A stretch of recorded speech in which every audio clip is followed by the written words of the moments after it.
Guest is fresh off a re-election, a Southern California congressman who's become quite the Twitter star. Representative Ted Lieu's bitingly sarcastic responses to President Trump and Republicans these past 4 years have earned him 1.4 million followers.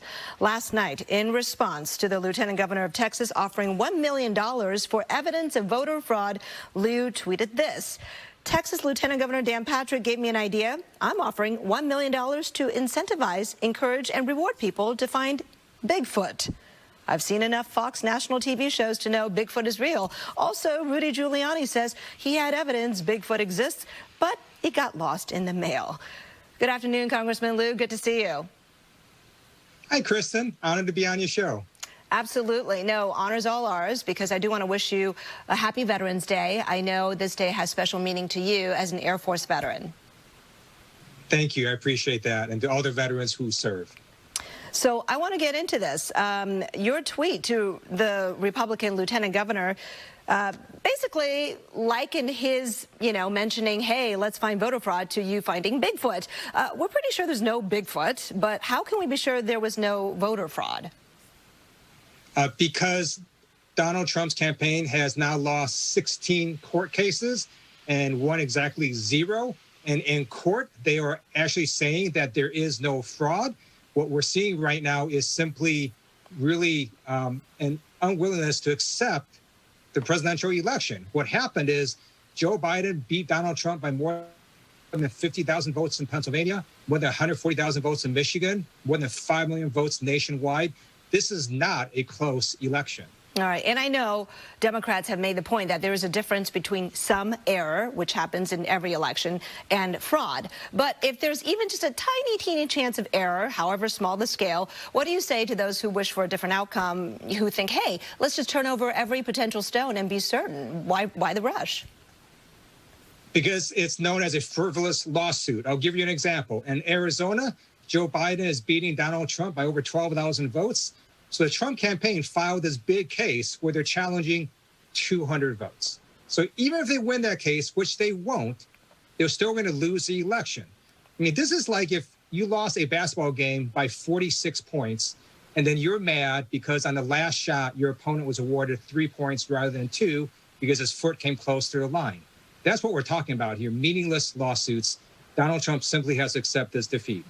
Okay, and I have to point out that's exactly the kind of tweet that gets you a lot of attention when you put that out there like that. I should also ask you, this being Veterans Day, I want to ask that, the president has focused some of his attacks on ballots that have arrived after Election Day. And some veterans groups have said, hey, that really impacts those of us who are in the military serving our country. Can you explain that to our viewers?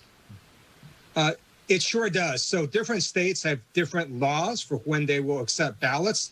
So North Carolina, for example, they will count ballots received after Election Day for over a week.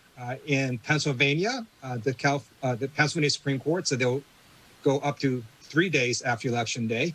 And those are for military ballots and for other people who postmarked the mail-in ballot, but it didn't arrive because of Postal Service delays or otherwise.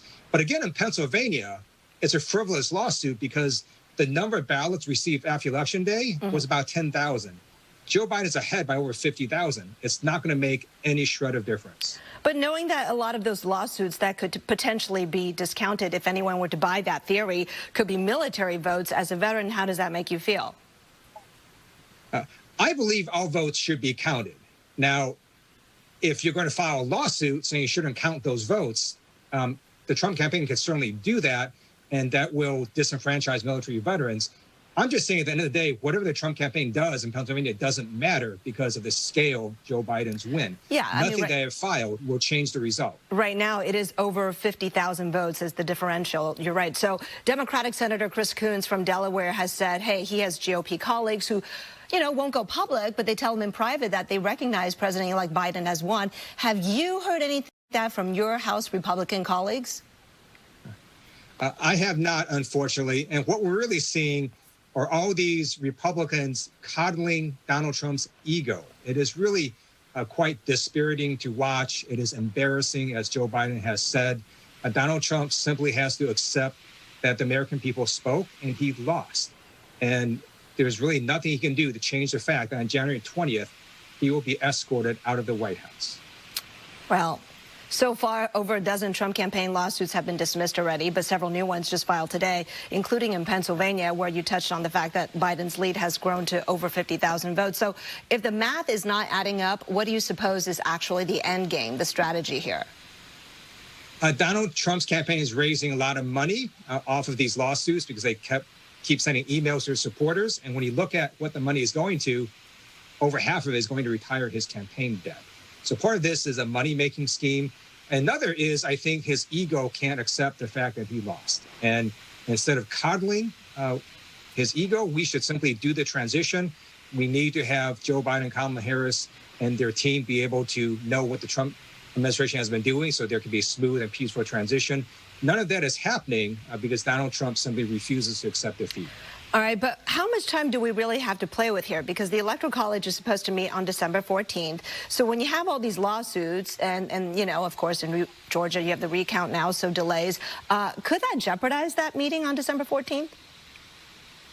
It shouldn't jeopardize anything because, again, all these lawsuits are pretty much being dismissed very quickly because courts actually require evidence. And the Trump campaign has still provided no evidence. And when the court dismisses that case, the higher courts aren't going to do anything or help Donald Trump because once the lower court judge makes a finding of fact, it's over, essentially. And so they can keep filing lawsuits, but it's just not going to change the result. Okay, I want to touch on this concern, especially here in the Bay Area. As you know, it's the bluest of the blue here in the Bay Area, and Biden carried most of the counties around here, 70 to 85% of the vote. There are people here worried about faithless electors who may not vote for the candidate they're bound to vote for. A conservative radio host suggested that plan here, and Donald Trump Jr. actually retweeted it. Are you concerned about that? I am not. Number one, the Supreme Court has said that you cannot do that. But second, in the states that are really upset about this, the deep red states, well, Donald Trump won those states. So those electors are already going to be voting for Donald Trump. And then the blue states that won, those states will be voting for Joe Biden.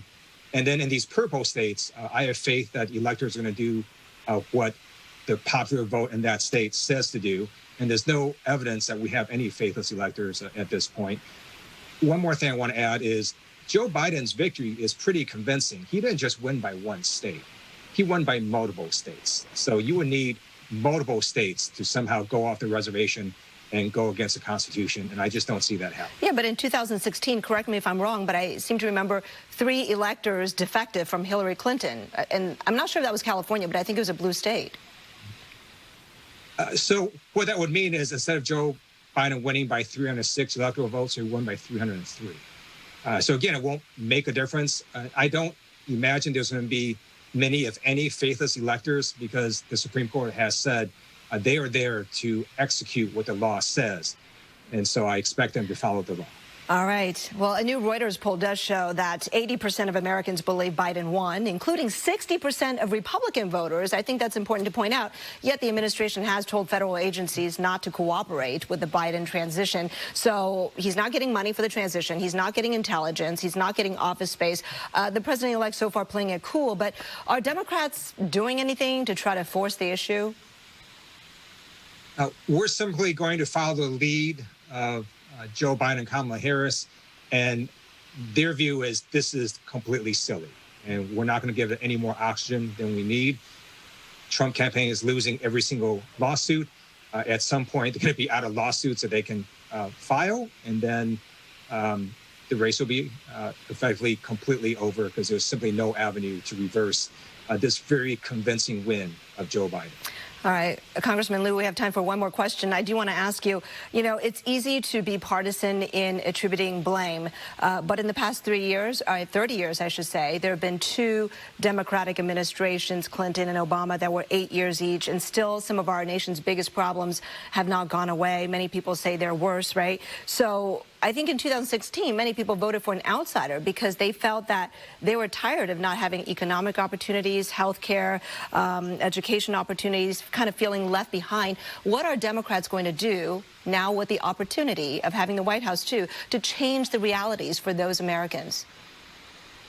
That's a great question. And We've been running on a For the People agenda that includes protecting your health care, creating jobs, and fighting corruption. With this pandemic, we absolutely have to get the virus under control. Our economy will never get back to normal until we suppress the virus.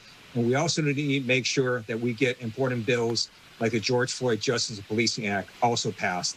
And so there's a lot of work to be done in the next Congress, and with a Biden administration, unlike the Trump administration, I do believe we'll get significant legislation through. All right, Congressman Ted Lieu of Torrance, California, also a veteran. Thank you so very much for your time. Good to talk with you. Thank you so much.